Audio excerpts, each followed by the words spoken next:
शांत प्रकाश जी, सबसे पहले आपके पास आती हूँ क्योंकि लोकसभा चुनाव में जो 5 सीटों का आप लोग को लॉस हुआ है, अब उसके बाद विधानसभा चुनाव की बारी है। किस रणनीति के साथ आप लोग इस मैदान में उतरने वाले हैं?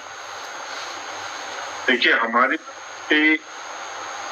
सभी विधानसभा और सभी प्रकार के चुनावों में केवल एक ही बिंदु को लेकर के है कि हम देश में प्रगति और विकास का कार्य कर रहे हैं और वो जमीनी स्तर पर 100% हो रहा है। और उसको आधार बना करके हम लोग जो है हरियाणा चुनाव में भी उतरने वाले हैं। किसी भी सूरत में कोई रणनीति में चेंज नहीं है। विकास और मूल रूप से विकास के ही इर्द गिर्द हम लोगों का चुनाव रहेगा। जनता वहाँ पे पिछले 10 वर्ष में देखा भी कि हम लोगों ने किस तरीके से वहाँ के विकास के कार्य किए हैं। हर व्यक्ति को हमारी जो योजनाएं हैं उसका 100% लाभ चूंकि मिला है और मैं समझता हूँ कि हरियाणा की जो जनता है वो उस चीज किसी भी सूरत में छोड़ना नहीं चाहिए। ठीक है, यानी कि आप लोग जो स्ट्रैटेजी है उसको कंटिन्यू करने वाले हैं और भरोसे के साथ आगे बढ़ेंगे। ठीक है, आपके पास से लीक हरियाणा ना देने का फैसला का कुशासन का जो बताना मुश्किल होगा। हालांकि कांग्रेस का अपर हैंड है और मुझे मांग रहा है और उसका जवाब मैं लूंगी। ठीक है, और इस संघर्ष के लिए तैयार होने की भी जरूरत है। आपके पास आती हूँ सीधा शांत प्रकाश जी। देखिए, आपका नाम शांत है और मुझे लग रहा है स्वभाव से भी आप काफी शांत हैं, लेकिन योगेश जी ने जो कई बड़े सवाल दागे हैं, अब उनका जवाब मुझे चाहिए पॉइंट टू पॉइंट, क्योंकि जिस तरीके से कहा जा रहा है कि हरियाणा मांगे हिसाब, आखिर क्या बीजेपी तैयार है हिसाब देने के लिए? और जिस तरीके से समझा जा रहा है कि इस बार हवा जो है आप लोग के विपरीत रहने वाली है, क्या उसके लिए आप लोग तैयार हैं? देखिए, अभी जिससे कांग्रेस के प्रवक्ता जो हैं उन्होंने कुछ बातें कही, वो सभी बातें जो हैं आधारहीन थी, केवल झूठ पर आधारित थी। इन्होंने किसान आंदोलन का विषय के बारे में बात कही। किसान आंदोलन, जितनी सुविधाएं हमने किसानों के लिए दी हैं, वो किसान आंदोलन जो है वो पूरी तरीके से केवल 2 राज्यों के बीच में रह गया है और ये केवल कांग्रेस का प्रोपेगेंडा, इसके अतिरिक्त कुछ नहीं है। जिस तरीके से महिला जो पहलवानों की बात करी, अभी इन्होंने जो पहलवानों के बारे में बात कही कि पहलवानों के पक्ष में कांग्रेस ने हमारे पहलवानों को जिस तरीके से बहकाया, आपने वो स्पष्ट देखा कि जिस तरीके से अभी हमारे कुछ जो हरियाणा के खिलाड़ी जो है वो जीत करके आए हैं, उनको इन लोगों ने पूरी तरीके से नेग्लेक्ट किया है।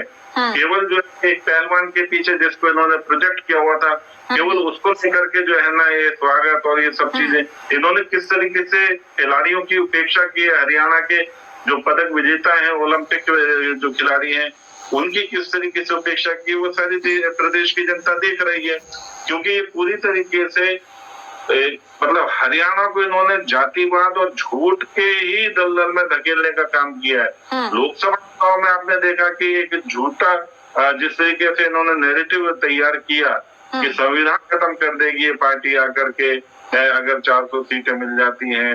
इन्होंने 8500 रुपए लोगों को देने का वायदा किया, तमाम झूठी बातें कही। और सबसे बड़ी बात, योगेश जी, आपका काउंटर कमेंट, क्या ये सब कांग्रेस का रचा हुआ प्रोपेगेंडा है? क्योंकि अन्य भी खिलाड़ी हरियाणा से बिलोंग करते हैं, लेकिन एयरपोर्ट पर जब स्वागत होता है तो कांग्रेस के बड़े बड़े नेता सिर्फ विनेश फोगाट के लिए पहुंचते हैं। इसके पीछे की क्या वजह है? क्या राजनीतिक दृष्टिकोण से आप लोगों ने वहां पर पहुंचने का निर्णय लिया, ये आरोप? देखिए उन्नति जी, कांग्रेस पार्टी और चाहे जब भी हुड्डा साहब का शासन रहा है, खिलाड़ियों को जो मान सम्मान कांग्रेस पार्टी ने दिया है, हर खिलाड़ी को जो पदक लेके आया उन्हें डीएसपी बनाया गया। पदक लाओ इनाम तरीके से ये बोल रहे हैं कि ये जो है ना बाकी खिलाड़ियों को लेने नहीं पहुंचे। और विनेश फोगाट के बारे में तो आपने स्पष्ट खुद कर दिया कि विनेश फोगाट जो है पूरे देश उनके ऊपर फक्र करता है, गर्व करता है। ये ऐसा संदेश हमारे प्रधानमंत्री जी ने दिया। मगर आपने केवल एक जो विनेश फोगाट हैं उन्हीं का स्वागत करके बाकी अन्य जो खिलाड़ी हैं उनको अपमानित करने का काम किया है। उसको किस तरीके से जस्टिफाई करेंगे? उसका जस्टिफिकेशन तो जो है आपको प्रदेश की जनता देने वाली है। जिस तरीके से आप झूठ और जाति की राजनीति कर रहे हैं, ये सब सामने स्पष्ट है। आप केवल झूठ बोल करके हरियाणा की जो डबल इंजन की सरकार है उसको रोकने का प्रयास कर रहे हैं, मगर लेकिन शांत प्रकाश जी, वजह क्या रही कि वो लोग झूठ बोलकर भी 5 सीटें आप लोगों से ले गए हैं? वो अदालत में इस पर कुछ मंथन होगा? फिर से बोले, क्या कह रहे हैं जी? झूठ आप कह रहे हैं कि उन लोगों ने झूठ बोला, लेकिन झूठ बोलते बोलते भी 5 सीटें ले गए हैं आप लोगों से लोकसभा में। अब उसको लेकर कुछ मंथन होगा पार्टी की तरफ से? मैं बोल रहा हूँ, आपको बता रहा हूँ कि इन्होंने जो झूठ बोला उसके कारण से एक बार लोकसभा में जनता को ये महसूस हुआ कि कहीं ऐसा ना हो कि कॉन्स्टिट्यूशन या आरक्षण इसमें जिस तरीके से बात कही जा रही है उसमें तब्दीली हो जाए, या जो 8500 रुपए का इन्होंने ठगाठग देने का वायदा करा, दुष्प्रचार किया, वो जो दुष्प्रचार है उससे भी भोली भाली जनता जो है वो परेशान हुई। ये इस प्रकार के जो शपथ पत्र आपने गारंटी योजना साइन कर करके दिए, ये अपने आप में जो है वहाँ की जनता को गुमराह करने के लिए वो पर्याप्त है। और इस कारण से योगेश जी, आपका काउंटर कमेंट, आप लोगों ने जो स्ट्रैटेजी लोकसभा में अपनाई कि कहीं ना कहीं दुष्प्रचार किया गया, ये एक माइंडसेट रखने का प्रयास किया गया, क्या उसकी वजह से सिर्फ आप लोग को जीत मिली और आप लोग को लगता है कि अब इसी की वजह से आप लोग को विधानसभा में भी अच्छे खासे अंक मिल सकते हैं? देखिए, बिल्कुल भी ऐसा नहीं है। हमने किसान की, गरीब की, दलित की आवाज बनकर माननीय राहुल गांधी जी और हमारे खड़गे साहब ने ये बात हर जन जन तक पहुंचाई, और हुड्डा साहब ने, कि अगर इनकी 400 सीटें आती है तो संविधान खतरे में बिल्कुल था। और मैं ये बात दावे से कह सकता हूँ, इन्हें क्यों आवश्यकता थी 400 प्लस सीटों की? आप जवाब दीजिए। आपकी सरकार 272 में बनती थी, आप बहुमत भी नहीं ले पाए। आज आप बैसाखियों की सरकार है आपकी। आज आपको देखिए, आपको आज अपना फैसला वापिस लेना पड़ा, जो आप आरक्षण नहीं दे रहे थे आज भी, क्योंकि आप आज विपक्ष के दबाव में हो। आप विपक्ष को खत्म क्यों करना चाहते थे? आप जवाब दीजिए। आपके प्रधानमंत्री मोदी जी को क्या इतनी पीड़ा थी विपक्ष से? तो हमने जो जनता से जुड़े हुए मुद्दे हैं, गारंटी कार्ड है, अगर हमारी सरकार बढ़ती, महिलाओं को 85 रुपए महीना में बिल्कुल मिलता, हमारे घोषणा पत्र में स्पष्ट रूप से लिखा था, और हमारे घोषणा पत्र की हर वादा हमारा पूरा होता। और अब भी मैं दावे से कहता हूँ, कांग्रेस पार्टी हरियाणा में ऐसा घोषणा पत्र लेकर आएगी जो गरीब। शांत प्रकाश जी, काउंटर कर सकते हैं आप? देखिए, कर्नाटक में सिद्धरमैया जो हैं, जिस तरीके से आप देख रहे हैं वहाँ पर क्या इन्होंने हालत की है, वहाँ पे कांग्रेस की सरकार है, वहाँ पर schedule caste SC ST fund का पैसा किस तरीके से दुरुपयोग किया है वो आपके सबके सामने है। आज जो है सिद्धरमैया जो है उनके खिलाफ जो है वहाँ के गवर्नर जो है उन्होंने एक्शन लेने के लिए जो है ना छूट दे दी है।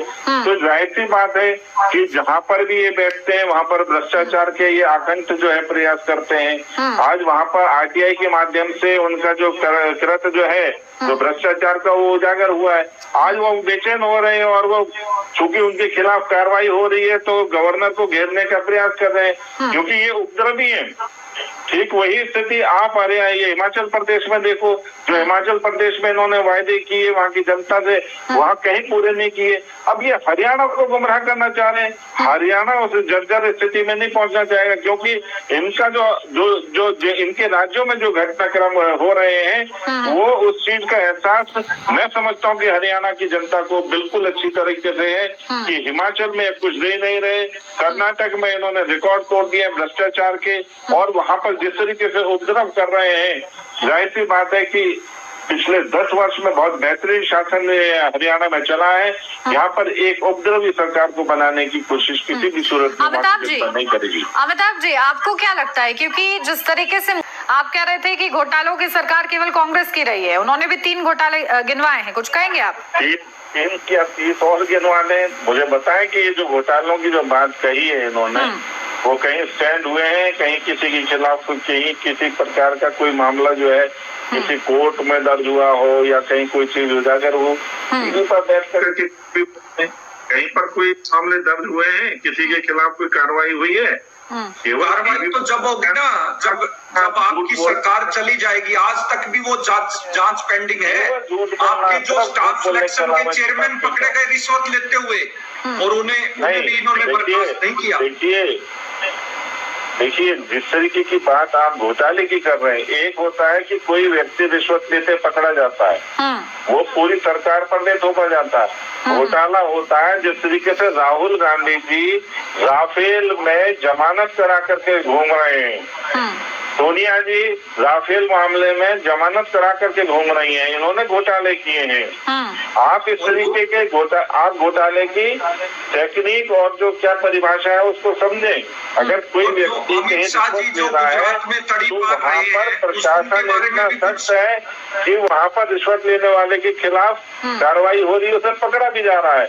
मगर जो घोटाले हैं वो आपने किए हैं, और आप किसी वक्त फुर्सत में अपने घोटालों की सूची देख लेना कि किस तरीके से आपने खेल कॉमनवेल्थ गेम में जो है ना किस तरीके से घोटाले किए, किस तरीके से आपने कोयला घोटाला किया, 2G स्पेक्ट्रम घोटाला किया। उनका क्या हुआ? अगर वो घोटाले हुए थे, किनको सजा हुई? आपने नवीन जिंदल जी को कोयला घोटाला था, घोटालेबाज है, भयंकर घोटालेबाज है, और आप अच्छी तरीके से आपके तमाम नेता आपको मालूम है। चलिए, हरियाणा की जनता ने कांग्रेस पार्टी का भी शासन देखा है, भारतीय जनता पार्टी का भी 2 बार से शासन देख रही है, और जनता क्या चुनती है देखना महत्वपूर्ण रहेगा। माफी के साथ आप सभी को रोक रही हूँ। बहुत शुक्रिया आप सभी का हमारे साथ इस चर्चा में जुड़ने के लिए।